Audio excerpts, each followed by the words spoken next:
വിവാദമാക്കിയപ്പോൾ അതിലേറെ ഇടങ്ങേറെന്ന് പറഞ്ഞില്ലേ, ആ രീതിക്ക് അപ്പോൾ കാര്യങ്ങൾ പോകുന്നുണ്ട്. ഒന്ന് കേട്ടോ. ഞാൻ 25 വർഷം ശബരിമലയുടെ MLA ആയിരുന്നു.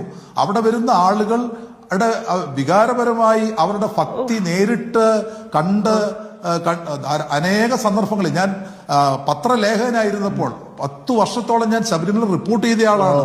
അപ്പം അവിടെ വരുന്ന ആ ഭക്തിയും ആ വികാരവും തീർച്ചയായിട്ടും അത് പറഞ്ഞാൽ മനസ്സിലാവുന്ന എനിക്ക് വികാരം വ്രണപ്പെട്ടത് സ്വർണ്ണ കൊള്ളയിലാണോ അതോ പാരഡി ഗാനത്തിലാണോ? അങ്ങ് അതിന്റെ ഒരു തീവ്രത അളക്കാമോ? എല്ലാത്തിലും തീവ്രതയാണല്ലോ അളക്കുന്നത്. അതെ, സ്വർണ്ണക്കൊള്ള അകത്താണല്ലോ മുഴുവൻ ആളുകളും. ഇനി അകത്ത് പോകാൻ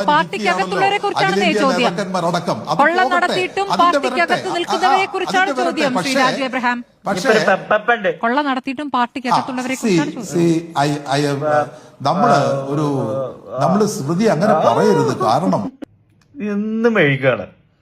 ഇതേപോലല്ല, ഇത് വലിയ രീതിയിൽ വിവാദമാക്കി കൊടുന്നു മാത്രമല്ല, ഇപ്പൊ ഓല അതിനെന്നെ കിട്ടിയറിയില്ല. ആ രീതിക്ക് ഇപ്പൊ കാര്യങ്ങൾ പോകുന്നുണ്ട്.